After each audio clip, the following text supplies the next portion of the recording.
శృంగి శాపం. కురుక్షేత్ర యుద్ధం ముగిసిన తర్వాత కురువంశానికి అంకురంగా నిలిచినవాడు పరీక్షిత్ మహారాజు.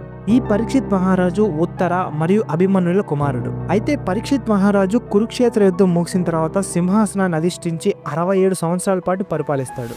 అయితే ఏమైందంటే ఒకరోజు పరీక్షిత్ మహారాజు వేటాడడానికి అడవికి వెళ్ళాడు. అక్కడ ఒక జంతువుని బాణంతో కొట్టాడు. ఆ జంతువు గుచ్చుకున్న బాణంతోనే పరిగెట్టుకుంటూ వెళ్తూ శమీక మహర్షి యొక్క ఆశ్రమం వైపు వెళ్తుంది. అక్కడ తపస్సు చేసుకుంటున్న శమీక మహర్షిని పరీక్షిత్ మహారాజు ఇలా అడుగుతాడు, ఇటువైపుగా వచ్చిన జంతువు ఎటు వెళ్ళిందో మీరు చూసారా అని. తపస్సు చేసుకుంటూ మౌనవ్రతంలో ఉన్న శమీకుడు ఆ విషయాన్ని గమనించక అతనికి సమాధానం చెప్పడు. దీంతో పరీక్షిత్ మహారాజు కోపం వచ్చి పక్కనే చచ్చిపడి ఉన్న ఒక పావును తీసి శమీక మహర్షి యొక్క మెడలో వేసి అక్కడి నుంచి వెళ్ళిపోతాడు. కాసేపటికి ఆశ్రమానికి శృంగి వస్తాడు. శృంగి శమీకుడి కొడుకు.